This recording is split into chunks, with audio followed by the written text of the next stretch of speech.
Assalamualaikum warahmatullahi wabarakatuh. Alhamdulillahillazi bi ni'matihi tatimmus shalihat wa bi ta'atihi tanzilul barakat wa bi fadlihi tatahaqqul ghayat. Asyhadu an la ilaha illallah wahdahu la syarikalah wa asyhadu anna Muhammadan abduhu wa rasuluh. Allahumma salli wa sallim ala sayyidina wa habibina wa maulana Muhammad wa ala alihi wa ashabihi wa man tabi'ahum bil ihsan ila yaumil qiyamah. Wa yarbi syrah sadri wa yassir li amri wa hlul 'uqdatam min lisani yafqahu qawli. Amma ba'du. Yang kami hormati Ibu Dewan Penasehat PP Muslimat NU, Ibu Nyai Hajah Mahfudah Ali Ubaid yang saat ini sedang ada di pesawat. Yang kami hormati dan kami banggakan Ibu Ketua Umum PP Muslimat NU, Ibu Khafifah, Ibu Nyai Khafifah Indar Parawansa. Yang kami hormati Ibu narasumber Ibu Romi atau Ibu Rosmini dan narasumber Dr. Rihab yang saya cintai. Juga yang saya hormati jajaran Ketua PP Muslimat NU, jajaran Sekum dan Sekretaris, juga para bendahara. Yang saya hormati ibu-ibu ketua perangkat YPM, YKM, Hidmat, YPE, YHM, Dinkopan, dan hadirin wal hadirat yang dimuliakan Allah Subhanahu wa Ta'ala. Pertama-tama, kami mengucapkan Ramadan Karim, Allahu Akram. Salam sehat selalu. Selanjutnya, mari kita panjatkan syukur kehadirat Allah Subhanahu wa Ta'ala, karena dengan rahmat dan kasih sayangnya lah kita diberikan sehat walafiat sehingga bisa bertemu untuk menambah ilmu dalam webinar ini, walaupun dalam keadaan puasa. Semoga Allah menambah pahala dan keberkahan kita. Amin ya rabbal alamin. Salat dan salam semoga terlimpahkan kepada junjungan kita Nabi Muhammad sallallahu alaihi wasallam. Ibu-ibu yang berbahagia, perkenankanlah saya sebagai penyelenggara webinar Ketua PP Muslimat NU bidang pendidikan mengucapkan selamat datang kepada para peserta webinar nasional Islam Parenting Mengelola Emosi Keluarga dengan Baik, terutama pada masa pandemik ini. Wabil khusus kepada para orang tua dan para guru, semoga tetap sehat selalu dan tak kurang sesuatu apapun. Amin. Ibu-ibu peserta webinar yang dimuliakan Allah, wabah virus COVID-19 melanda dunia sudah berjalan lebih dari 1 tahun dan mengakibatkan berbagai macam dampak kehidupan, kesehatan, pendidikan, ekonomi, serta sosial budaya. Penyelenggaraan pendidikan yang dilakukan jarak jauh atau lebih dikenal dengan PJJ, sungguh dalam himpitan berbagai macam yang dialami oleh para orang tua. Tetap diharuskan mendampingi anak-anaknya belajar dari rumah. Dampak pandemi tersebut disinyalir dapat memicu stres pada kita semua, terutama pada yang mempunyai anak-anak usia dini. Jika orang tua atau anggota keluarga lainnya mengalami stres dan akhirnya tidak bisa mengelola emosi dengan baik, maka apa yang terjadi? Sedangkan keluarga adalah sekolah pertama bagi anak-anak dalam pembangunan mental dan pembentukan karakter. Al-ummu madrasatul ula li auladihi. Bila dibiarkan, ibu-ibu, dampak stres ini dalam kehidupan sangat mengganggu sungguh dalam perkembangan mental, kesehatan, serta bisa menimbulkan kehidupan keluarga yang tidak harmonis. Dalam survei dikatakan bahwa stres terjadi dominan pada seorang istri dan ibu. Masya Allah. Perempuan seakan harus menjalani perannya dengan sederet tugas, baik dalam pengasuhan anak maupun mengelola rumah tangga.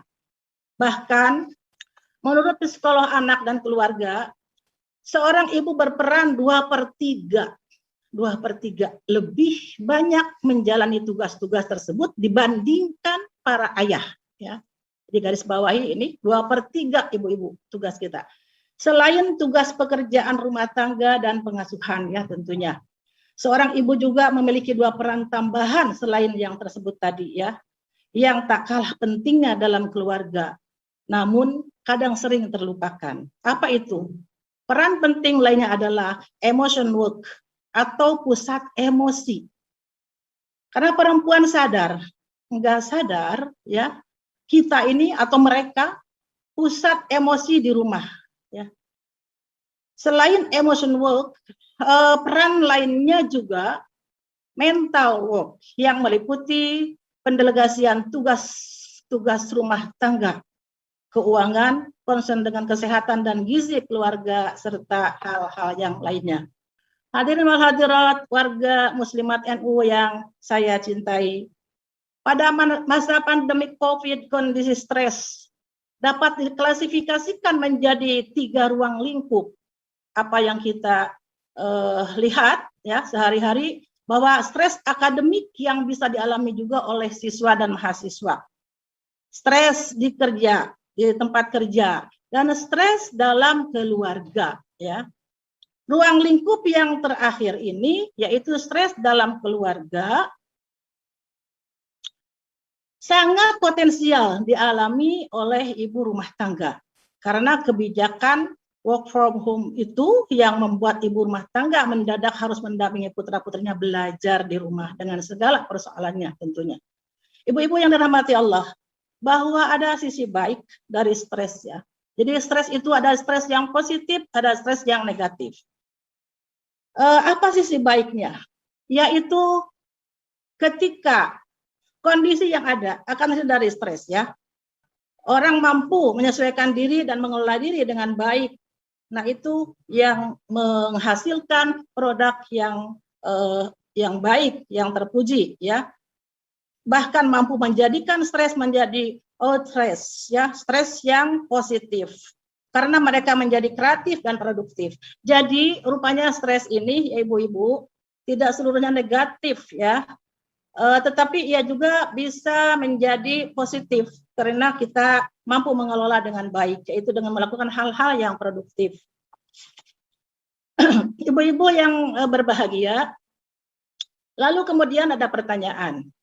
Benarkah kemampuan mengelola emosi keluarga sebagai dasar kesehatan mental anak usia dini? Ya, itu yang terlontar dalam benak saya. Keluarga adalah lingkungan. Jadi ada 2 kata kunci, yaitu keluarga dan emosi.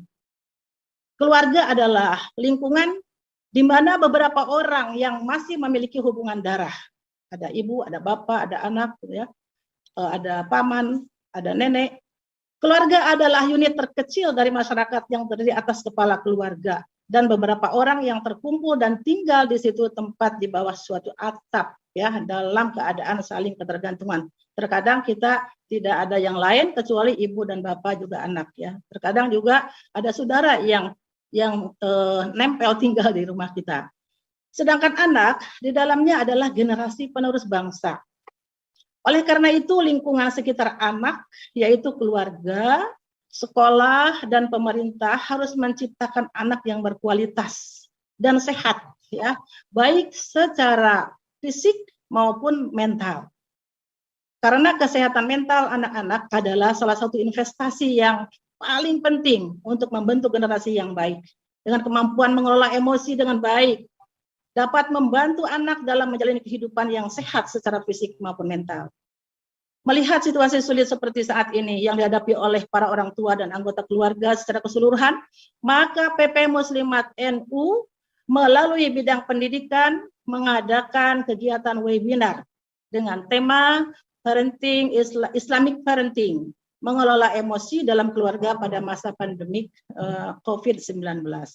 Ibu-ibu yang berbahagia, emosi, kembali kepada emosi, adalah suatu perasaan atau keadaan jiwa yang setiap hari dialami oleh seluruh manusia. Apabila setiap individu tidak mampu mengendalikan emosinya, maka kehidupannya akan penuh dengan prahara dan kendala. Nauzubillah. Ayat-ayat tentang emosi dalam Al-Quran sangatlah beragam dan bervariatif, ya. Bagaimana kita dapat mengelola emosi dalam perspektif Al-Quran, misalnya dalam surat Yusuf, perbanyak zikrullah, ya, yang kita baca dalam surat Yusuf. Juga al-afu, harus mau memaafkan orang lain, dan juga harus berlaku sabar, yang harus selalu kita pegang sebagai kunci sukses, keberhasilan, serta kemenangan dalam menjalani seluruh kehidupan. Kesabaran yang terpancar dari keimanan bisa mewujudkan ketenangan batin, sehingga dalam menjalani situasi yang berat ini kita bisa mengelola stres. Jika terhindar dari stres dan bisa mengelola emosi dengan baik, peran dan tugas anggota keluarga bisa berjalan dengan baik. Orang tua tetap bisa mendidik anak-anak dan tetap bekerja dengan tenang. Begitupun anak-anak, dengan kasih sayang orang tua yang penuh dengan kesabaran, dapat tumbuh dan berkembang dengan baik secara jasmani, mental, dan spiritual. Emosi negatif identik dengan marah.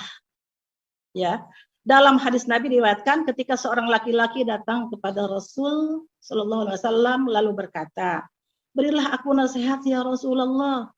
Maka apa jawab Rasulullah? "Jangan marah." Lelaki itu mengulang lagi bertanya kepada Rasulullah. Permintaannya beberapa kali, tetap saja jawabannya beliau menjawab, "Jangan marah." Jadi betapa kita, apalagi dalam bulan puasa ini ya Ibu, harus bisa menjaga marah ini yang akan